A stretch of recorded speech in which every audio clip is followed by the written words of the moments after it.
I was listening to Le Camp des Saints by Jean Raspail, and then the algorithm, I guess, took me to this video by Joomi Kim. I've watched a bunch of her videos, and the last one I watched was this one. Anyway, I'd love to know what other people think about this topic. As it happens, I want to react to two of the points she made. I just can't believe the particulars of that religion or any religion. By that religion, she means Christianity. Joomi used to be a Christian, but I love a lot of things about Christianity and some of the values that it upholds, but I don't think I'm going back to Christianity. Joomi is a Democrat who came around to voting for Trump, and she is concerned about how bigoted people are on the left. So she's talking about bigotry against Christianity. That's the main topic of her video. But she brings up some theological points that I'd like to talk about. I just think humans are too flawed to have worked out the truth about these things. And I certainly don't think that the people who were alive during Jesus's time were somehow privileged over other people in history to be the only ones alive at the same time as the Son of God. This painting is my study for my large baptism of Christ. And I'm showing it here because it's the moment that Jesus, when he was 30, entered into his mission by having himself be baptized by the prophet John the Baptist. And when he showed up to be baptized, John recognized him and didn't want to baptize him because he went, well, this is, he's baptizing people in the name of God, and God shows up. But Jesus insists on being baptized. So his earthly mission begins there, before his mother, Mary, had got him to perform a miracle at the marriage of Cana. And he had rebuked her for that. He'd done it, but he'd complained. So his mission began at this moment here. And he was also born. The thing about the Son of God, as Joomi says, is that, as the Apostolic Creed insists, he is engendered. He's not created.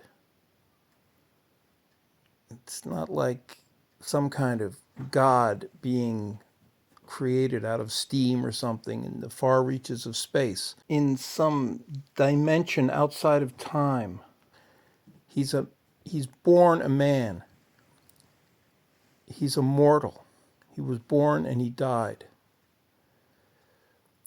And for there to be a Son of God who is a man who was born, he has to arrive at some moment in history. And then that brings up all these questions that people ask. Well, what about people who are born before Jesus comes into the world? What about their salvation? They didn't know Jesus.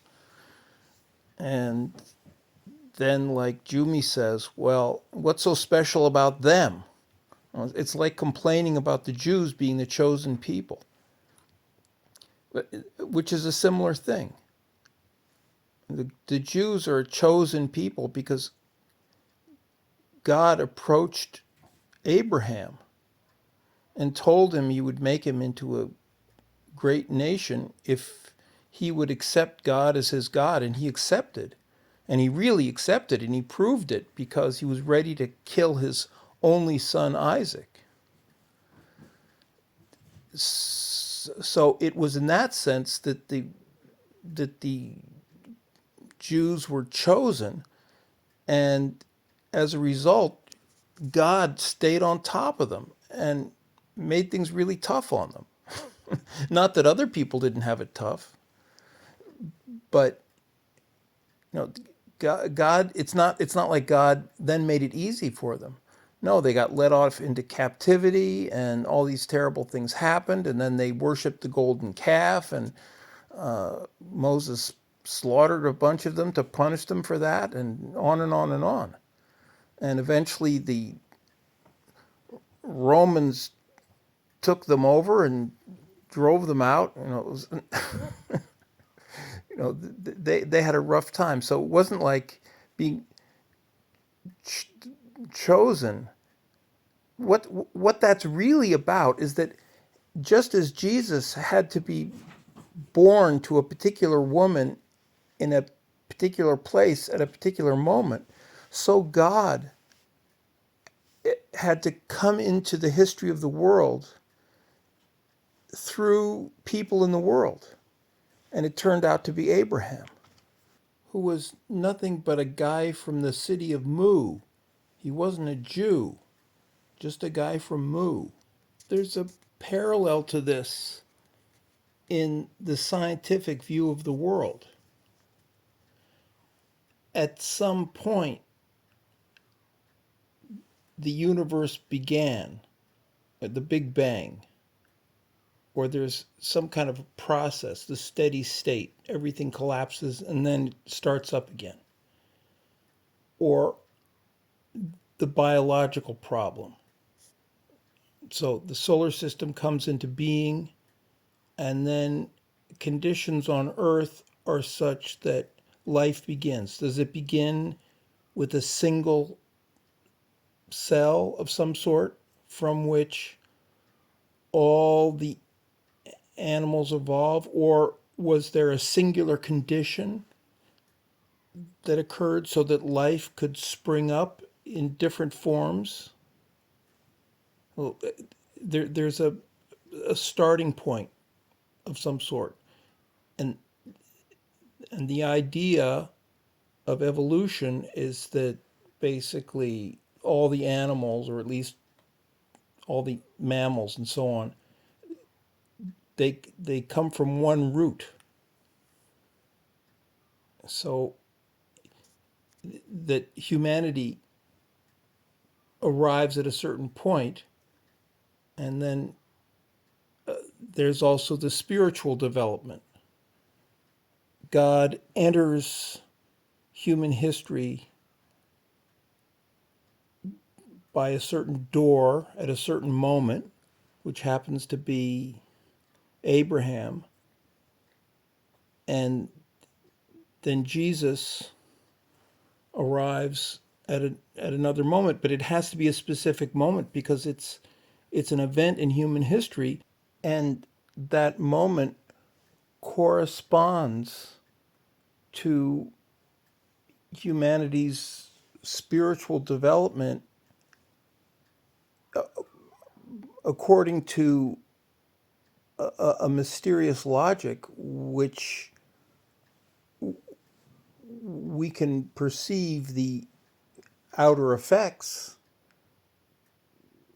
or certain aspects of it, but there's something mysterious about it because, why are we here?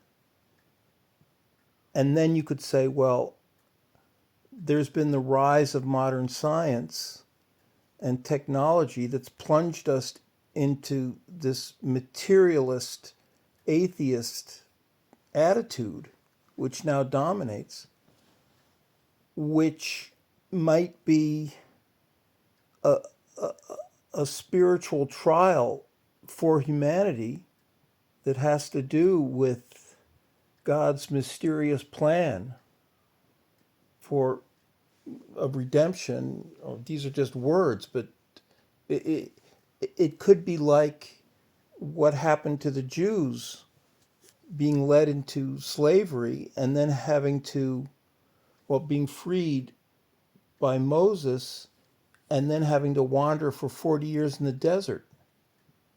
This materialist atheist epoch could be a wandering in the desert. It's part of the spiritual history of humanity. And these things take place in a certain sequence. It's a mysterious drama. Jumi brings up something else. Imagine no religion, but also nothing to kill or die for. Is that a good thing? I understand this viewpoint that these strong loves like religion or love of your country or traditions, that they can be dangerous.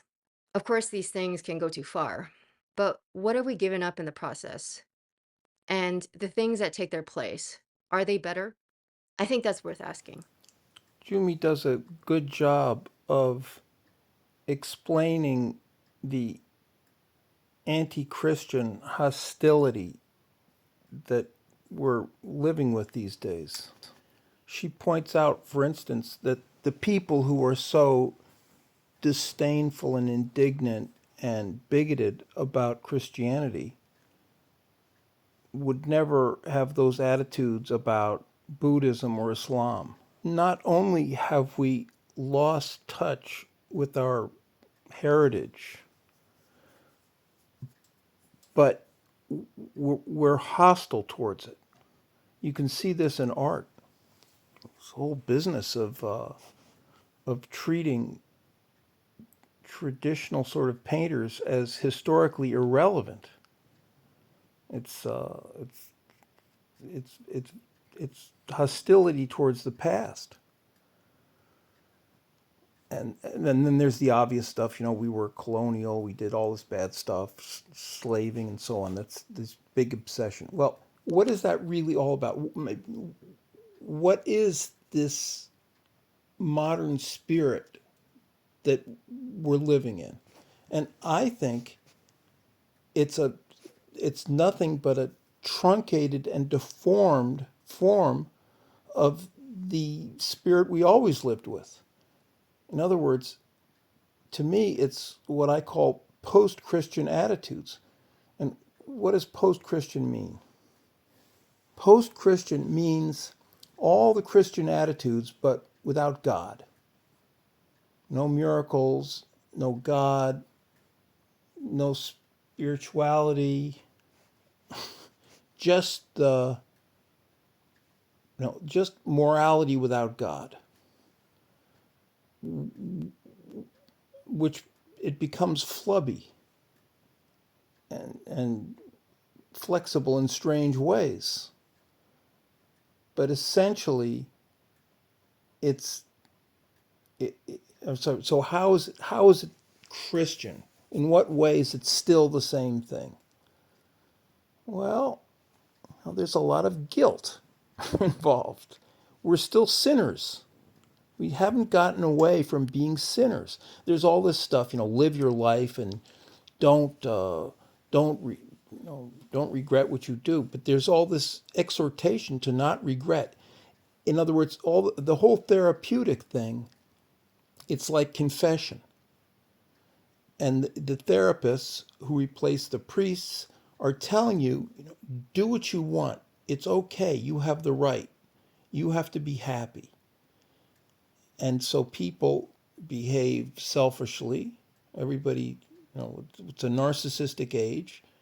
It's a narcissistic age by force of circumstances because we're taught that the only thing is our own will, our own happiness. It's like the artists. Everybody gets to invent their own art, and it's all art. It's all important.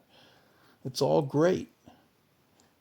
There's, but at the same time, it's a hysterical avoidance of guilt. It's it's very different from the say the Eastern attitude, where it's I don't want to I don't pretend to understand it profoundly, but they don't have that same kind of guilt thing going on. They're they're obsessed with being submissive to their hierarchy and their tradition and their family and so on in a way that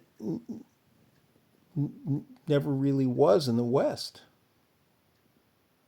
And Africa is something else again. It's again very tribal, and I don't know what there's probably a variety of attitudes down there. It's a huge place with all kinds of civilizations going on. But in the West, so there's still that guilt thing, and then there's this big obsession with morality. You know, all this virtue signaling. It reminds you of all the people rushing to church and genuflexing and so on to show off to each other how Christian they are, or the Protestants and the Catholics slaughtering each other in the 16th century to, in part, to justify themselves in the eyes of God. So now you have saints like Thunberg and so on doing these crazy things to affect salvation. It's a different kind of salvation. So there's still this obsession with salvation. Well, we're going to institute perfect equality, income equality, reparations, health care for all. So all this deformed Christian stuff emptied of its real substance. It's this zombie Christianity that's going on. I don't think that this situation is sustainable. I think either we're going to succumb to either some kind of hideous techno tyranny. I mean, they're already trying to set this up. They're trying to make it legal for the state to kill useless people. They're doing this in the Netherlands. They want so-called doctors to be able to euthanize people without their consent, or it's happening in Canada. These kinds of ideas. There's just more and more of them, and everything is crazier and crazier. Homosexual marriage, euthanasia, abortion, more and more of these things, and now even you're seeing it with these recent things with the police, where they're arresting the innocent people and letting the murderers go. It's just more and more of this, and it's so crazy. So there's either going to be a techno tyranny, or Islam or something will make order of it of some kind, or we pull ourselves together. And so we haven't really gotten out of Christianity, and the Christian structure with going to church and confession and communities supporting each other, we're now totally atomized. We'd be much better off if we were Christian. And I mean, I guess Joomi, she became a biologist and she went to college and she became a leftist, I guess. And she used to believe, apparently.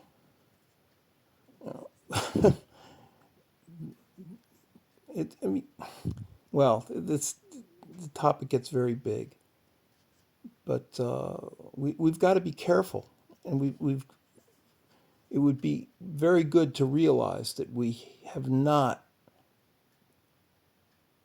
that we are still in a certain deformed and crippled way.